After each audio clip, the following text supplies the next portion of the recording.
Welcome back to Studio One. Now, did you know that the average woman gains between 12 and 15 pounds between the ages of 40 and 55? No, I didn't.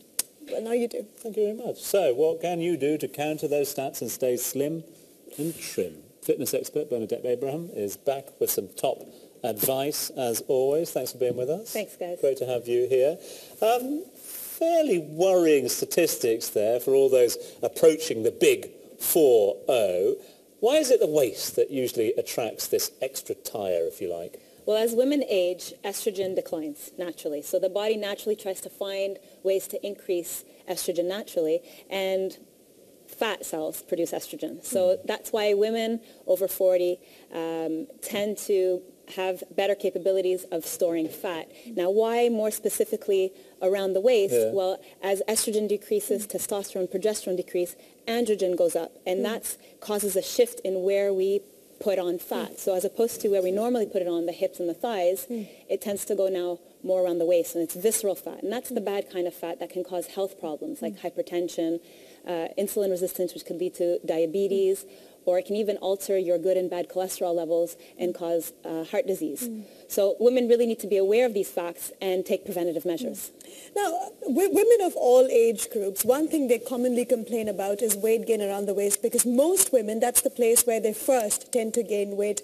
But once you cross 40, is it always hormonal reasons, or can also careless eating be one of the main causes behind that?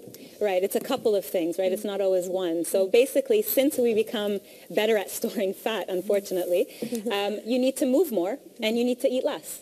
And by eating less, it doesn't mean starving yourself. It means making smarter, healthier choices. Like instead of having juice and sodas, switch to herbal teas and water. Instead of having sugary sweets like cakes and cookies and ice cream, you know, have fruit.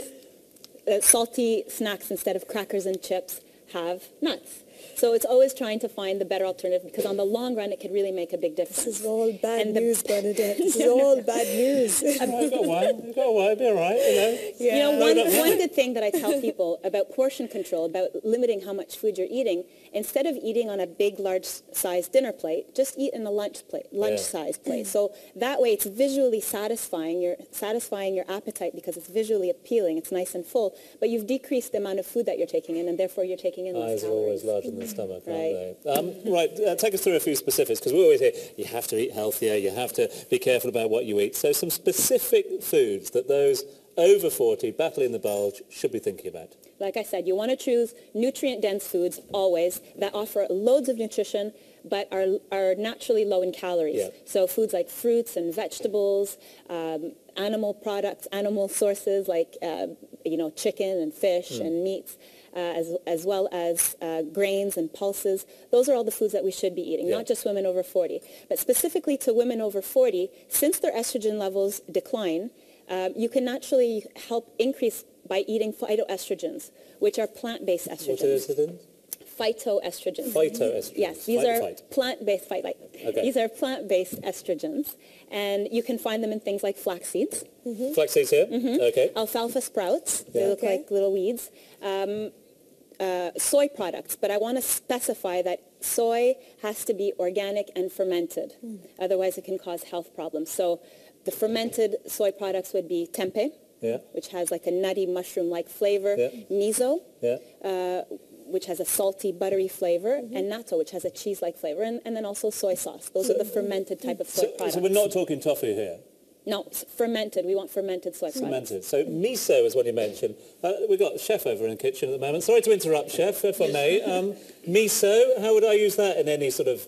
Miso, Tom, is best had as a broth. And you can mix it in some water and you can give it a little bit of a boil. It's just perfect, ready to go. Lovely for breakfast, and you can put some tofu in it if it's organic, like Bernadette says. Yeah, it's mostly known in the miso. Back to your potatoes. Thank you, Tom. All right.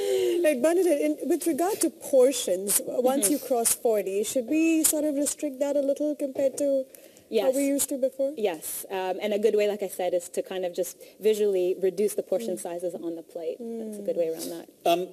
Food, we've sort of dealt with at the moment, but exercise, we can't go through an element like this or a section like this without talking about exercise, because I suppose the two have to go hand in hand, don't they? But should you be changing your exercise regime post-40?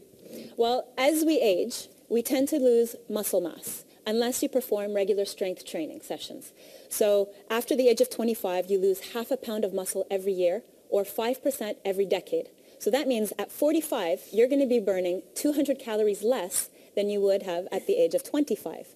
So that may not seem like a lot of calories, but at the end of the year, if you don't increase the amount of activity you're doing or decrease how much food you're taking in, that 200 calories a day will add up to 20 pounds at the end of the year. Wow.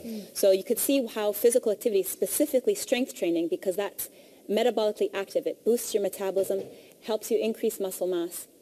That's what's going to help you prevent muscle loss. In fact, Bernadette, one of our viewers on Facebook wrote to us, and his main concern is that his aunt is 50 and overweight and is suffering from several health problems, but she wants to stay fit and healthy. So do you have any tips for her that might be helpful?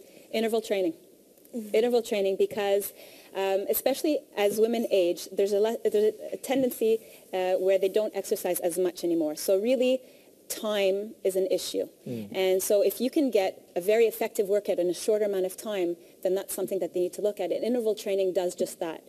Studies have proven that it can help you burn more fat in a short amount of time, up to 3 times more actually. So that's when you take an exercise, you do it as hard as you can for a set amount of time, and then you rest, and then you repeat it again over and over for a duration of time. Round about this time, I would jump in and say, you know what, you should show Ash or myself how to do one of those exercises.